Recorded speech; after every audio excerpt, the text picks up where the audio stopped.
in എവിടെയാ ദുബായില മോന് ഗൾഫിലാ he'll tell like that he's trying to survive but he's driving a Range Rover so don't believe him. It's a rental car. Okay. But they're all in the list, like they're not got it yet. Oh, nice. And okay. they are prominent actors in the Malayalam Oh, industry. so wait, bubble. My audience will not know what is bubble. Okay.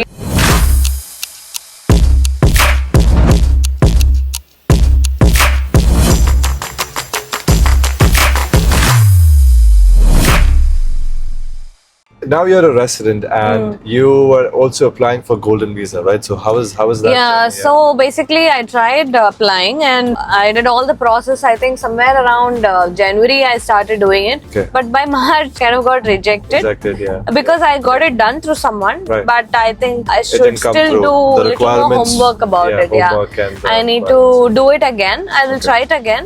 Yeah. Or maybe I need to work more on my career and build a very strong profile so that I don't get rejected again. So I'm working on it right now. So you had applied for talent Golden Visa, cultural visa, cultural visa, and actually I was speaking to one of my friends who has his own business setup company, and he was doing this for a few other actors. I can't name them, but they're all in the list. Like they're not got it yet. Oh, nice. And they are prominent actors in the Malayalam industry. Oh, so it's not easy. Okay. It's not easy because apparently there are certain recognitions that you need which will support your, credibility.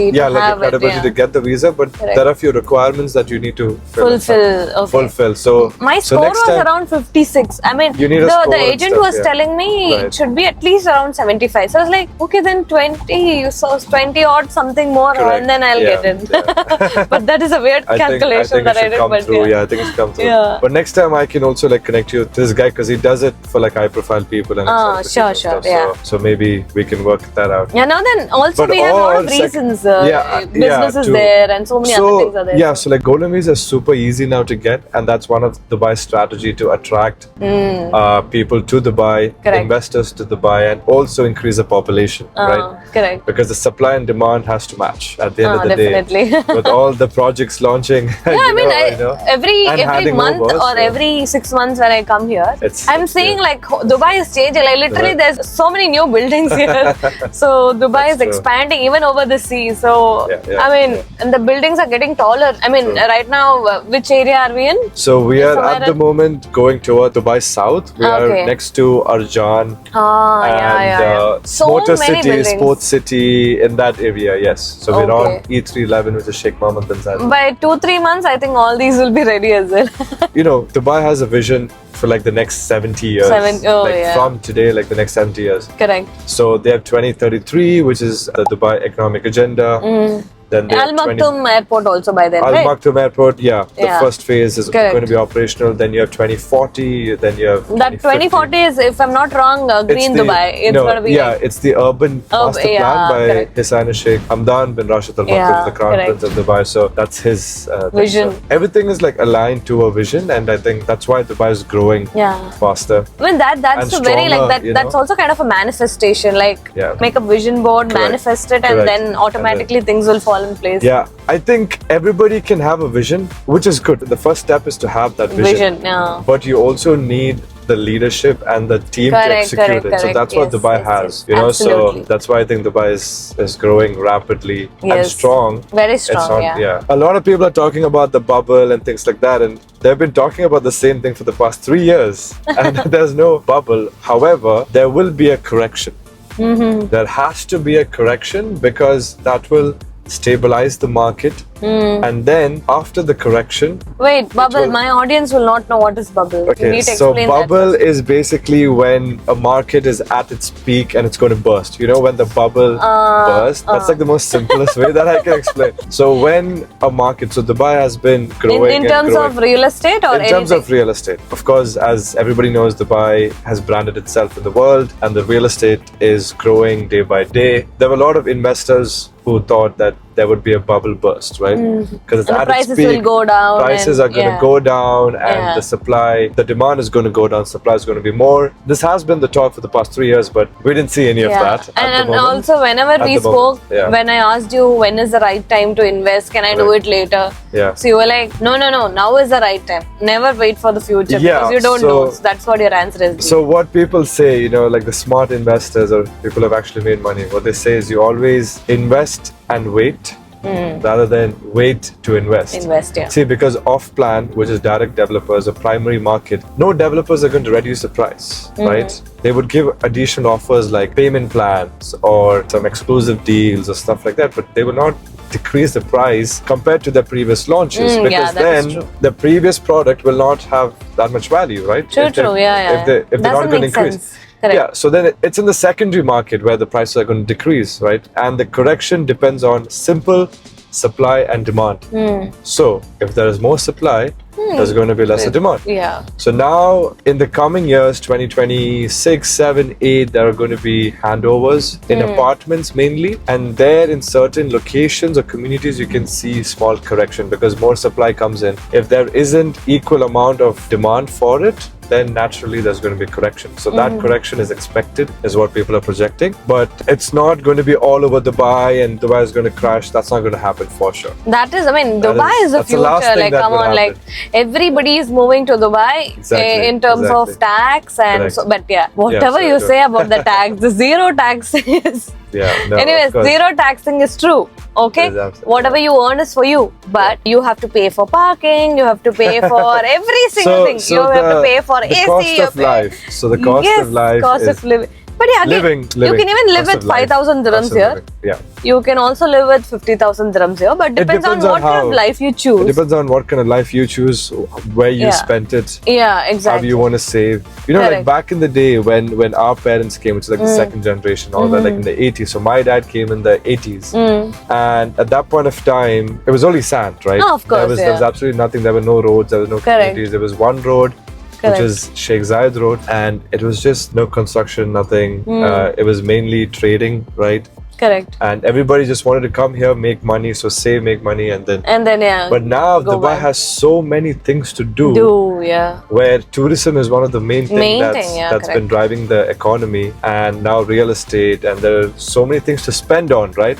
So it's very different, And actually, it's kind of becoming a second India or something like that. Already, it is called as God's own country. There are more Malayalis than like actual Kerala we have. So yeah, that's what they say. So yeah, and also I've heard this joke.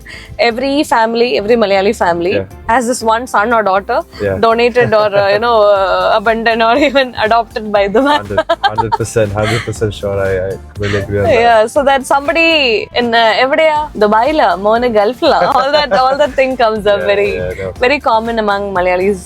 Very common. Yeah. Now even we are.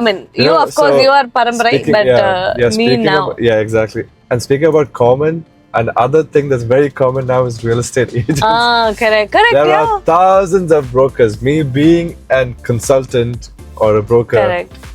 I'm happy that there are a lot of people, of course. Because one company cannot serve all the millions of people moving. Of course, it's competitive, right? Yeah, so this is a floating population, right? So when the market is good, everybody, and this has been seen in 2006-7, that was the early boom before the financial crisis, and in 2013-14. So we saw a lot of like doctors, lawyers, other like CAs actually just becoming agents and like selling because of the boom. And then once the market goes down, and once it starts slowing down, there's a correction coming in. People then go back to their home country. Not just home country, but their profession. Back to their profession. So this has already been seen. So it really depends on who actually stays in the market. And then for the long term, Green Desert Company. We have been here for more than. Not just us actually, but there are so many companies like House and House, East Space, Better Homes. These are like the British companies, and there are so many Indian companies like Axe Capital, and so many actually, like Springfield as well, who has been in the market for very long, and they've seen these cycles, Correct. So trusted brokers, trusted real estate agents is what people need, and that's what's lacking. So that's important. Even for real estate owners, I think that's what you should focus on. Definitely, that trust. Building that trust in the market and actually surviving in the ups and downs. Correct. That is more important because starting a business or doing anything in life also in general, Yeah. Starting anything will be easy, but you know, maintaining that or running that business or doing whatever to support it, it's very difficult. Yes. So I mean, you guys have been doing great on that, I'm sure. And see, now you're the next generation. Yeah. Yes. He'll tell like that he's trying to survive, but he's driving a Range Rover, so don't believe him. It's a rent a car. So but don't rent cars, guys. Always buy cars. You never know when you can get scammed. Yeah, actually, we reached JVT. This is where you're gonna have a queue of girls standing right by your door tomorrow. It's a villa community. There are about more than 1,000, 2,000 villas. So they will find you. You guys will never know where it is. Actually, I'll tell you something after this because it's very easy to find. We need to come back. Yeah, correct. Everything, like you can just sit at home and do everything. Correct. You order anything that you want. Okay, it comes. It was before 15 minutes. Now it's 10 minutes. 10 minutes. You want to buy anything like a shoe or grocery or a T-shirt from, let's say, Zara, from Dubai Hills Mall or Dubai Mall. You have someone to actually go and buy pick it up for you. Yeah. Pay like you have to do and then bring it at your door. Like correct. How convenient is that? Like you don't have they to make get you out. lazy actually. It does, yeah, true. But it's like, but again, you just really pamper. Like everything is but just here I want to mention you know? a difference is that if you do the same thing in India, you're going to save money. If you go by yourself, choose and all that. True. Yeah. Here, well, what happens is traveling itself is expensive. Like you know, if you don't have a car, you have to have a car. If you don't have a car, life is very difficult. Unless you're taking the metro, but that's also really. That is very, very pathetic. And I mean, like there's a lot of people now using it. Yeah, like if your house is near the metro, then okay, makes sense. If it is quite far from the metro, then it is very, very difficult. Also now, in terms of technology, Dubai has grown so much. Like next year, taxis are going to be like flying. Like you have flying taxis. Already we have Tesla, Ferrari, Porsche. So you're flying taxi. It's called Joby. Joby? It's Indian name, I know.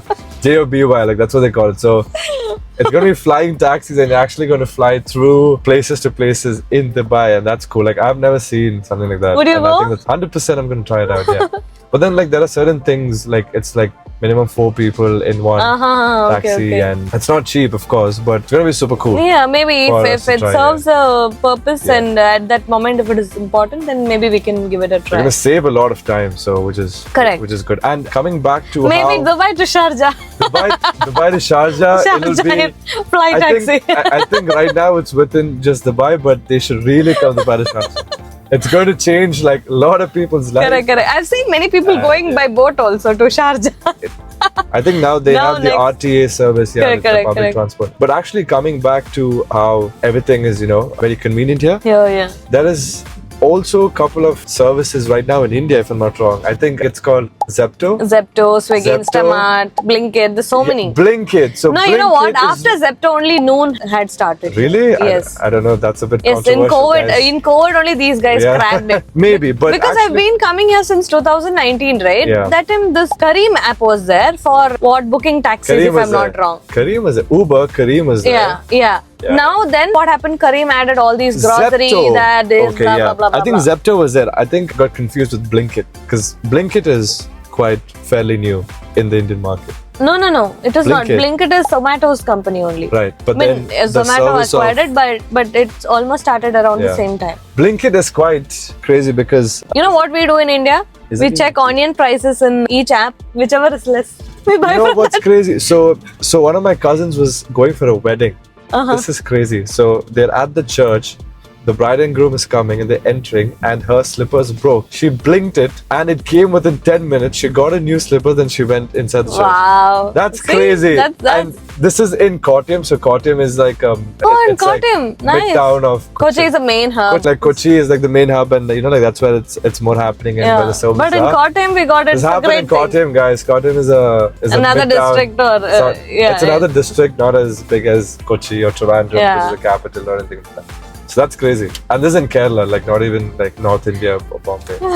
So India is doing really good. Yeah, India of course is doing I think if great. you're starting a company, Dubai is good, but India is also very good. Like it's rapidly growing fast, like super fast. But if you want global market or if you want to reach a lot of people and if your product is really doing great in terms of helping people in many terms, then definitely this is the market. Like Dubai is the global hub, guys, like for a lot of our things. Ignite also, we are focusing on that. Right, of course. Because So that's why everybody you is heading started towards fitness, health, and cricket is becoming like home for all the sports. And you know, it's a huge market, and there is some gap also. So maybe we are trying to fill those tiny gaps. Tiny gaps also. And make some money out of it. Nice. That's good. Is it a Dubai secret? It could be a Dubai secret. There's also another thing where so all of these are probably like theories. I don't know.